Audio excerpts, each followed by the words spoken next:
وذكر فإن الذكرى تنفع المؤمنين.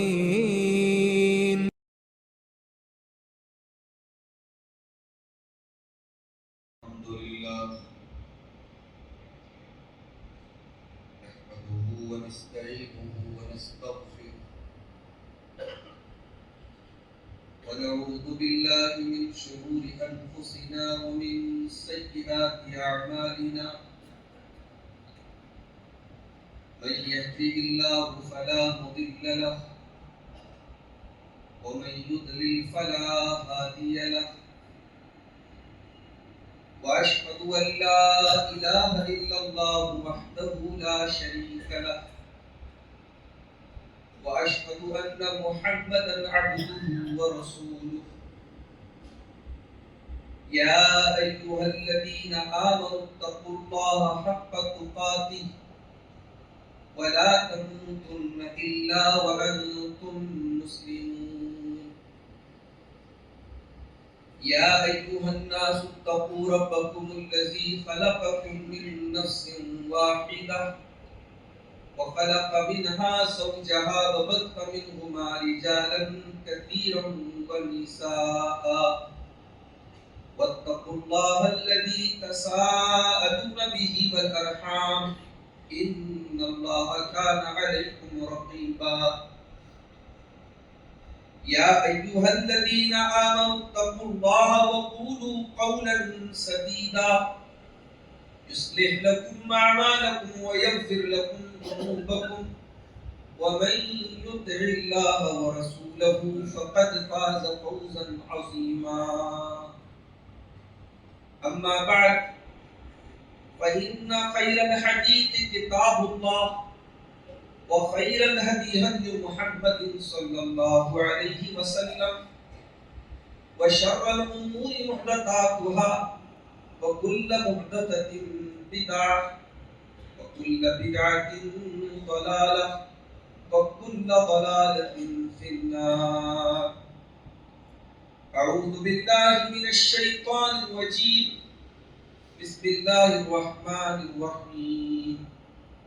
ومن الناس من يتخذ من دون الله أندادا يحبونهم كحب الله والذين آمنوا أشد حبا لله.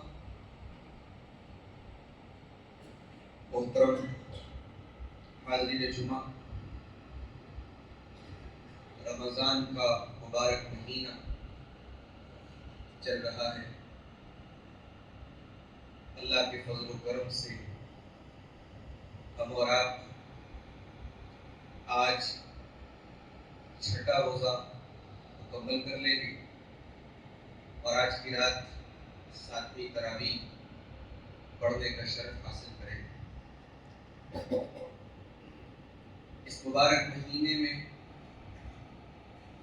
رب العالمین نیکیوں کا معاملہ ہمارے لیے آسان کر دیتا ہے. جو لوگ عام دنوں میں مسجد میں نظر بھی نہیں آتے، اللہ تعالیٰ انہیں بھی اس مہینے میں اپنے اس گھر میں آنے کی توفیق دیتا ہے. ایک شرم ہوتی ہے، ایک احساس ہوتا ہے جو انسان کو مسجد میں کھینچ کے لاتا ہے. اور اس سے ایک بہت بڑا سبب یہ ملتا ہے کہ ماحول کا بہت اثر پڑتا ہے. رمضان میں نیکیوں کا ایک ماحول ہوتا ہے، اور اس ماحول میں جہاں سارے لوگ نماز پڑھ رہے ہیں تو وہاں ایک انسان نماز کے ٹائم اگر بازار میں، مارکیٹ میں یا گھر میں بیٹھا ہے تو اسے شرم محسوس ہوتا ہے کہ سارے لوگ مسجد میں بیٹھا ہو. حتیٰ کہ تراویح کی نماز بھی وہ انسان پڑھتا ہے. یہ بہت بڑی بات ہے. دعا کیجیے اللہ تعالیٰ ہماری عبادتوں کو قبول فرمائے اور ہماری عبادتوں میں اخلاص پیدا کرے. خطبہ مسنونہ کے بعد میں نے قرآن کریم کے دوسرے پارے کی ایک آیت آپ کے سامنے پڑھی. یہ سورۃ البقرہ کی آیت ہے. اس آیت میں اللہ تعالیٰ نے ایمان کی ایک علامت بیان کی. کیسے پتہ لگے گا کہ ہم ایمان والے ہیں؟ ایمان کی پہچان کیا ہے؟ آئیے پہلے آیت کریمہ کا ترجمہ دیکھتے تھے، بات کو آگے بڑھاتے۔ قرآن کا دوسرا پارہ سورۃ البقرہ۔ وَمِنَ النَّاسِ مَن يَتَّخِذُ مِن دُونِ اللَّهِ اندادا یحبونہم کحب اللہ۔ لوگوں میں کچھ ایسے بھی لوگ ہوتے ہیں جو اللہ کے برابر دوسروں کو ٹھہراتے ہیں، اللہ کا درجہ دوسروں کو دیتے ہیں، سجدہ کر کے نہیں، عبادت کر کے نہیں، ان کے آگے جھک کر کے نہیں، بلکہ وہ اللہ کے برابر دوسروں کو کیسے قرار دیتے ہیں؟ فرمایا یحبونہم کحب اللہ، وہ اللہ کے علاوہ دوسروں سے اتنی محبت کرتے ہیں جتنی اللہ سے کرنی چاہیے۔ والذین آمنوا اشد حبا للہ، اور ایمان والے سب سے بڑھ کر اگر کسی سے محبت کرتے ہیں تو اللہ سے کرتے ہیں۔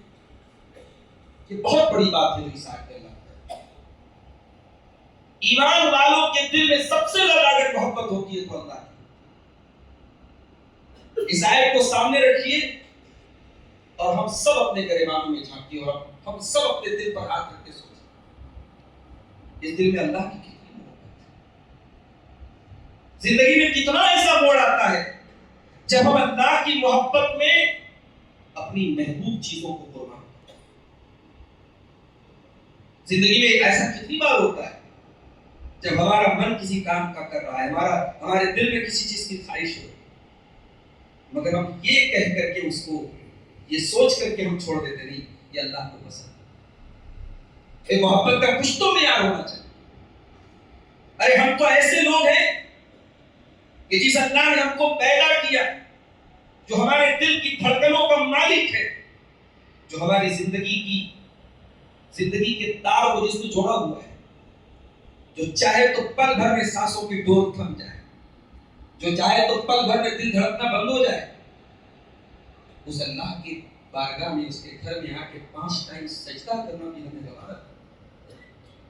اس اللہ کی بارگاہ میں ہمارا کاروبار ہمارے لیے اتنا امپورٹنٹ ہے، ہمارا بزنس ہمارے لیے اتنا اہم ہے، ہماری دنیا کی مصروفیات، ہمارے کھیل تماشے، ہمارے دنیا کے کام اتنے اہم ہیں کہ ہم نماز چھوڑ دیتے ہیں۔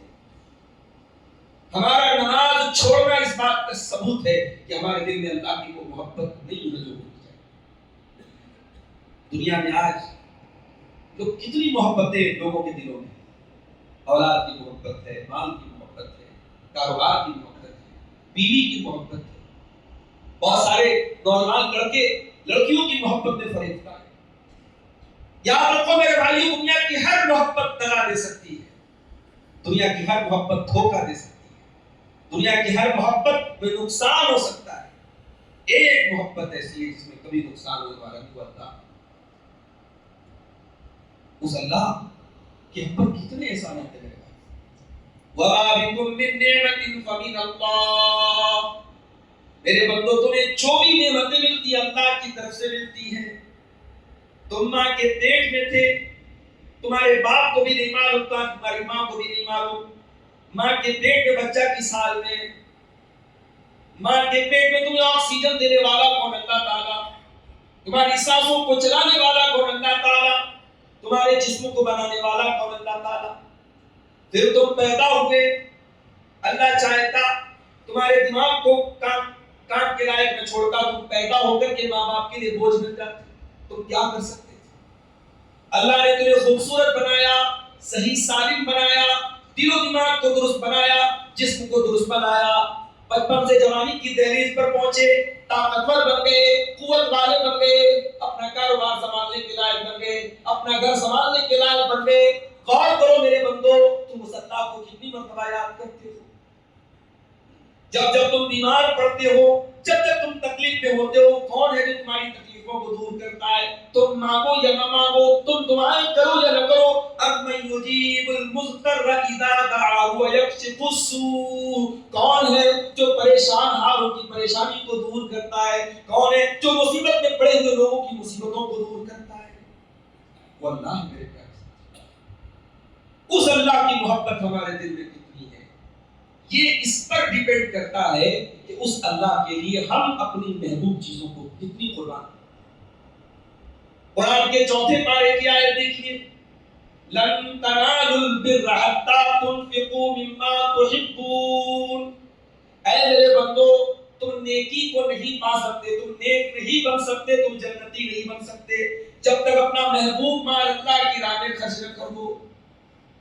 خرچ کرنا تو بہت آسان ہے، لیکن محبوب مال جس سے ہمیں پیار ہو، جو ہمیں محبوب ہو، اس مال کو اللہ کی راہ میں قربان کرنا، یہ تو بڑے دل کو دیکھ کی بات ہے۔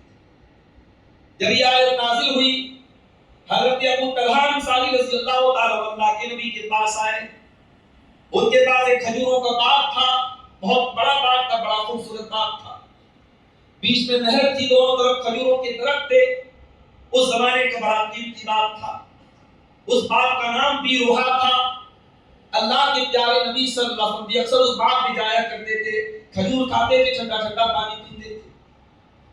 ابو طلحہ قرآن کی آیت سنتے دوڑے دوڑے اللہ کے نبی کے پاس آتے ہیں، اے اللہ کے نبی ان احب الوادی الیہ بیروحا، اے اللہ کے نبی قرآن کہتا ہے جنت کو نہیں جا سکتے، نیکی کو نہیں پا سکتے جب تک اپنا محبوب مال اللہ کے راہ میں خرچ نہ کر دو۔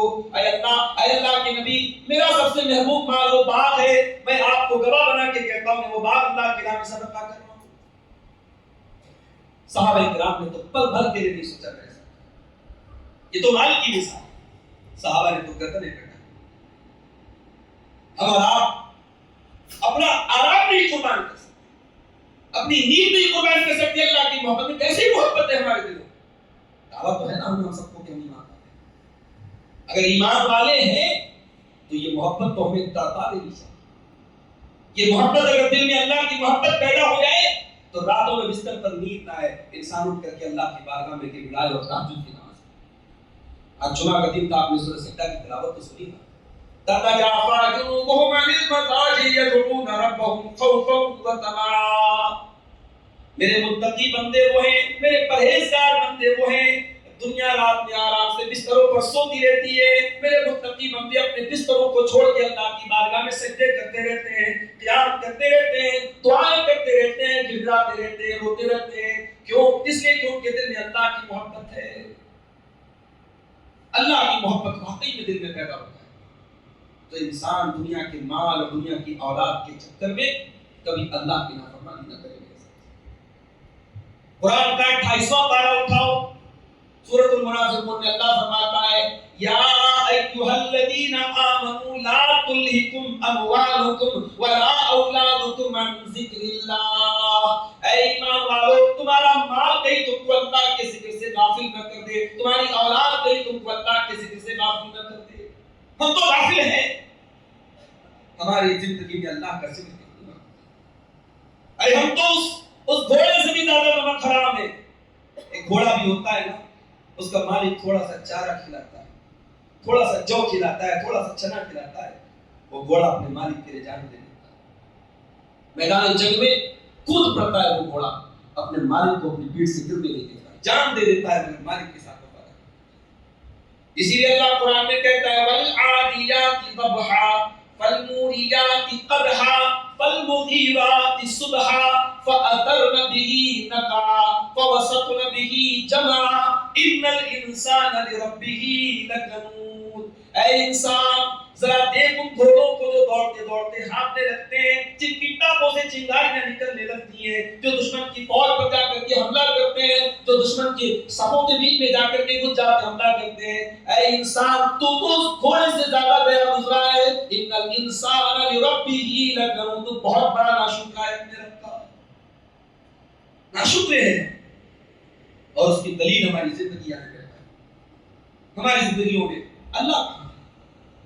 اچھا یہ بات بھی دنیا میں آپ اللہ سے بھاگ کر کے کہاں جاؤ، کتنے بھی گناہ کر لیں، کتنی بھی نافرمانیاں کر لیں، کتنے بھی حرام کام کر لیں، جائیں گے رہنا تو اللہ کی اسی دھرتی پر ہے، اللہ کی اسی کائنات میں کہیں نہ کہیں رہیں گے۔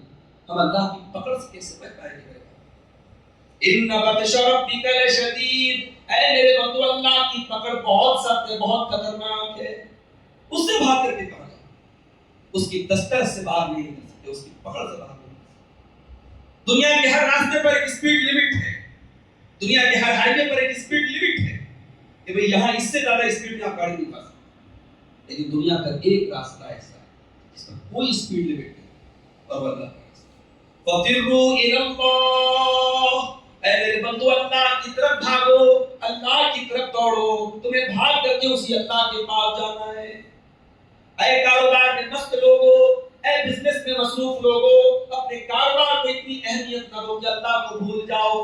میرے نیک بندے کو ہوتے ہیں، میرے متقی بندے کو ہوتے ہیں، رجال لا تلہیہم تجارت ولا بیع عن ذکر اللہ۔ میرے نیک بندے کاروبار بھی کرتے ہیں، بزنس بھی کرتے ہیں، مگر ان کا لین دین، ان کا کاروبار ان کو اللہ کے ذکر سے غافل نہیں کرتا ہے۔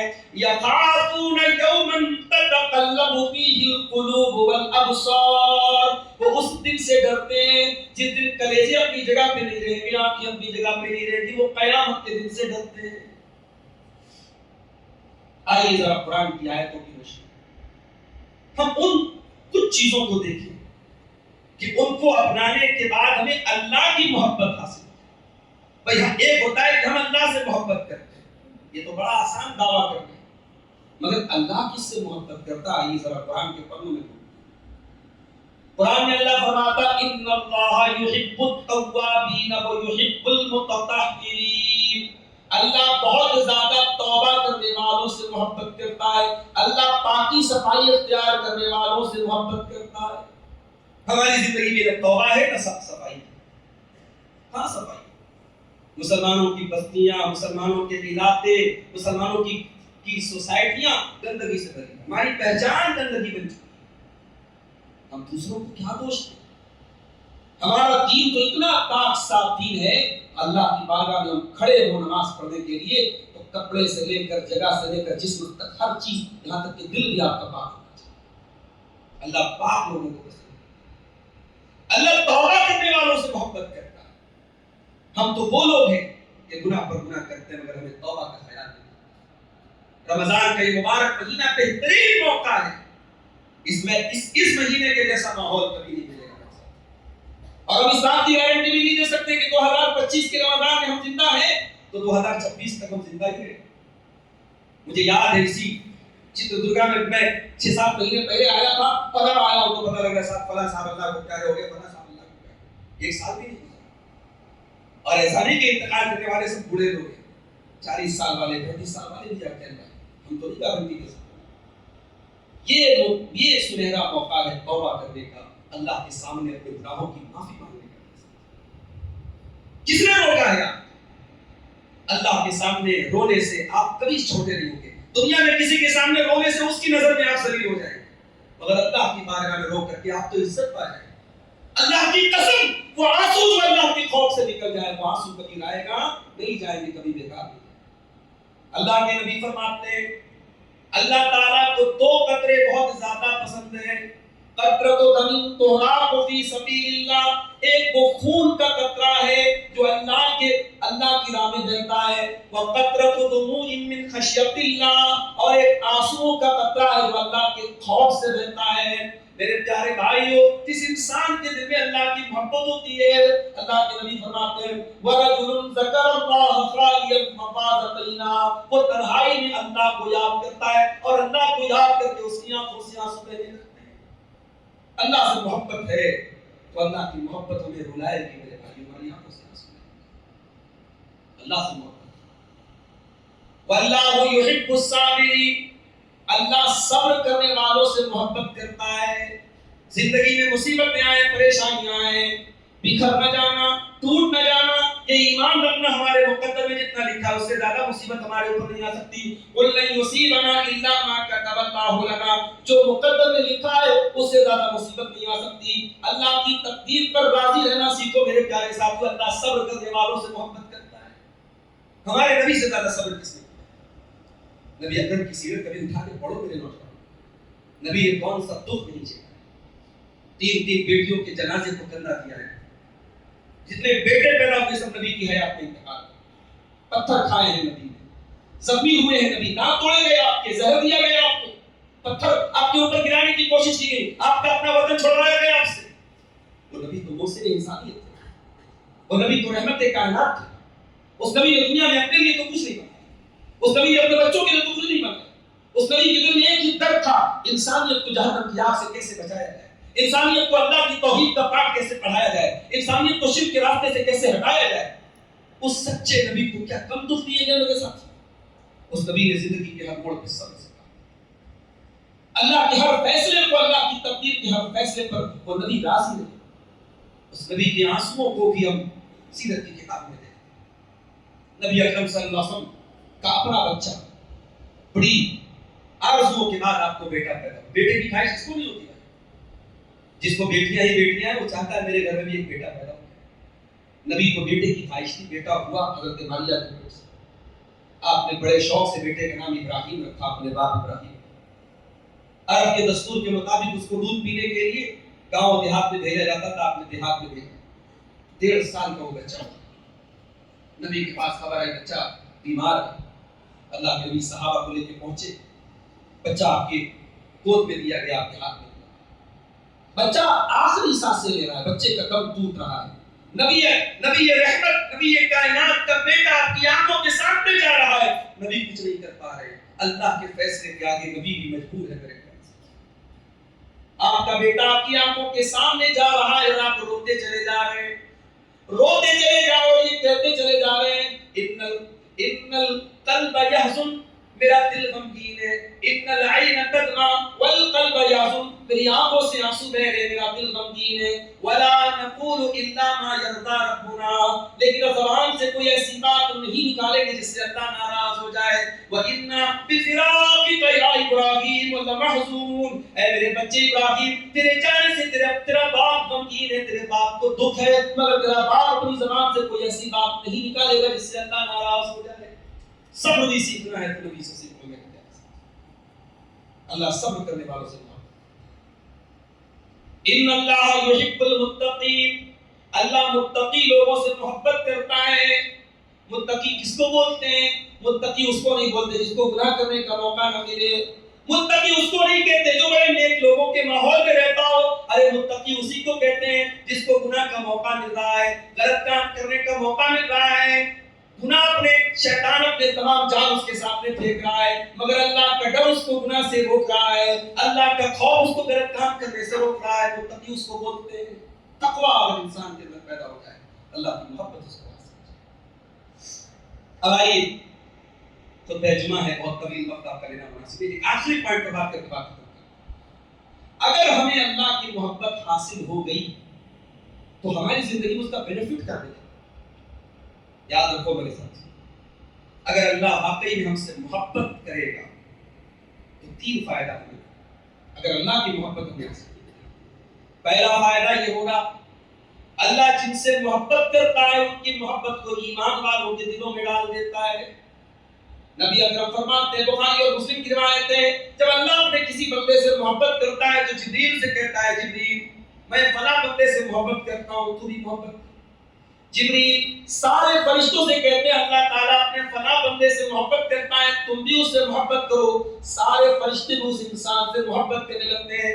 ثم یودع له القبول فی الارض, پھر اس انسان کی محبت اللہ تعالیٰ دنیا میں ڈال دیتا ہے. ایمان والوں کے دل میں اس انسان کی مقبولیت ڈال دیتا ہے, اس کی محبت ڈال دیتا ہے. ایمان والے کی محبت اللہ سارے مومنوں کے دل میں. ان الذين امنوا وعملوا الصالحات سيجعل لهم الرحمن ودا, جو ایمان والے ہوں گے, جو نیک عمل کرنے والے ہوں گے, ان کی محبت اللہ ایمان والوں کے دل میں ڈال دے گا. یہ پہلا فائدہ اللہ کی محبت. دوسرا فائدہ, جب اللہ کی محبت ہمیں حاصل ہو جائے تو ایمان کا ٹیسٹ ہمیں مل جائے گا, ایمان کی لذت. نبی اکرم فرماتے ہیں, صحیح مسلم میں ہے, ثلاث من كن فيه وجد بهن حلاوة الإيمان, 3 چیزیں ایسی ہیں جس کے اندر پیدا ہو جائیں, ایمان کی مٹھاس اس کو مل جائے گی, ایمان کی چاشنی مل جائے گی. نمبر 1, ان یکون اللہ ورسولہ احب الیہ مما سواہما, سب سے زیادہ وہ اللہ اور اس کے رسول سے محبت کرتا ہو. نمبر 2, وان یحب المرء لا یحب الا للہ, وہ کسی انسان سے صرف اللہ کے لیے محبت کرتا ہو, روپیے پیسے کے لیے نہیں, کاروبار کے لیے نہیں, دنیا کے مفاد کے لیے اللہ کی محبت کی بنیاد پر کسی انسان سے محبت کرتا ہو. اور نمبر 3 وَأَن يَكْرَهَ أَن يَعُودَ فِي الْكُفْرِ، ایمان لانے کے بعد دوبارہ کفر میں ڈالے جانے کو اتنا ہی ناپسند کرتا ہو جتنا آگ میں ڈالے جانے کو ناپسند کرتا ہے. اور اللہ کی محبت کا تیسرا فائدہ یہ ہوگا میرے ساتھ کہ اللہ تبارک و تعالیٰ کا پروٹیکشن ہمیں حاصل ہے. وہ حدیث قدسی آتی ہے، اللہ کے نبی فرماتے ہیں کہ اللہ تعالیٰ کہتا ہے، جب اللہ کے نبی ایسا فرمائے کہ اللہ تعالیٰ کہتا ہے، ایسی حدیث کو کیا بولا جاتا ہے؟ حدیث قدسی. اللہ تعالیٰ فرماتا ہے من عادى لي وليا فقد آذنته بالحرب، جو میرے کسی ولی سے دشمنی کرے گا میرا اس کے خلاف اعلان جنگ ہے. جو میرے کسی ولی سے دشمنی کرے گا، ولی کون؟ جو ہواؤں میں اڑنے لگے، جو آگ میں چلنے لگے، ولی وہ ہے جو ایمان والا ہو. جو کسی ولی سے دشمنی کرے گا اللہ کہہ رہا ہے کہ اس کے خلاف ہے. اور اس کے بعد اللہ تعالیٰ کہتا ہے سب سے زیادہ اگر بندہ کسی چیز کے ذریعے میرے قریب آتا ہے تو فرائض ہے. فرائض کی پابندی کے بغیر آپ اللہ سے کی محبت کا قدر نہیں. اور جب فرائض کے ساتھ ساتھ بندہ نوافل بھی پڑھنے لگتا ہے، نوافل کا اہتمام بھی کرنے لگتا ہے، اللہ تعالیٰ کہتا ہے حتی احبہ، یہاں تک کہ میں اپنے بندے سے محبت کرنے لگتا ہوں. اور جب میں اپنے بندے سے محبت کرنے لگتا ہوں كنت سمع الذي يسمع به، میں اپنے بندے کا کان بن جاتا ہوں جس سے وہ سنتا ہے. وبصره الذي يبصر به، میں اپنے بندے کی آنکھ بن جاتا ہوں جس سے وہ دیکھتا ہے. ويده التي يبطش بها، میں اپنے بندے کا ہاتھ بن جاتا ہوں جس سے وہ پکڑتا ہے. ورجله التي يمشي بها، میں اپنے بندے کا پیر بن جاتا ہوں جس سے وہ چلتا ہے. کیا مطلب؟ آنکھ بن جاتا ہوں، کان بن جاتا ہوں. یعنی اللہ تعالیٰ اس کے کان کو پروٹیکٹ کرتا ہے غلط چیزوں کو سننے سے. اللہ اس کی آنکھوں کی حفاظت کرتا ہے ناجائز چیزوں کو دیکھنے سے. اللہ اس کے ہاتھوں کی حفاظت کرتا ہے غلط چیزوں کو ٹچ کرنے سے. اللہ اس کے پیروں کی حفاظت کرتا ہے حرام جگہوں پہ جانے سے. اللہ اس کے تمام پارٹس آف باڈی، اس کے تمام اعضاء و جوارح کی حفاظت. میرے بھائیوں، یہ اللہ کی محبت کا ثمرہ اور یہ اللہ کی محبت کا فائدہ. دعا کیجیے اللہ تعالیٰ ہم سب کے دلوں میں اپنی سچی محبت پیدا فرما دے. رب العالمین اس ماہ مبارک میں ہم سب کو اپنے گناہوں سے سچی توبہ کرنے کی ہم کو گنہگاروں کی خطاؤں پر رب العالمین اپنے عفو و کرم سے درگزر فرما دے. ہم میں سے جو بیمار ہیں اللہ ان کو شفائے کامل عاجلہ عطا فرما. جو روزی روٹی سے پریشان ہیں اللہ ان کے کاروبار میں برکت عطا فرما. جو بے قصور جیلوں میں قید ہیں اللہ ان کی رہائی کا انتظام فرما دے. اللہ تمام مظلوموں کی مدد فرما دے. دنیا کے کسی بھی علاقے میں ہمارے وہ بھائی جن کے پاس غربت کی وجہ سے، فقر و فاقہ کی وجہ سے افطار کا انتظام نہیں ہے، سحری کا انتظام نہیں ہے، جن کے بچے ایک وقت کے کھانے کو ترس رہے ہیں، اللہ غیب سے ان کے لیے رزق کا انتظام فرما. رب العالمین ان کو بھی روزے کی برکتوں اور سعادتوں کو حاصل کرنے کی توفیق عطا فرمائے. ہمیں جن کے والدین زندہ ہیں اللہ انہیں اپنے والدین کی خدمت کرنے کی توفیق عطا فرمائے. جن کے والدین دنیا سے جا چکے ہیں اللہ ان کی مغفرت فرمائے. اللہ ایمان پر ہم سب کو ثابت قدم رکھے اور ایمان پر ہم سب کا خاتمہ ہو. آمین. وآخر دعوانا الحمدللہ.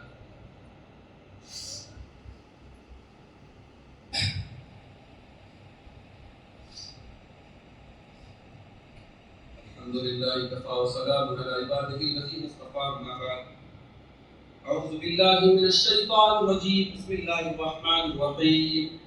إن الله وملائكته يصلون على النبي يا أيها الذين آمنوا صلوا عليه وسلموا تسليما.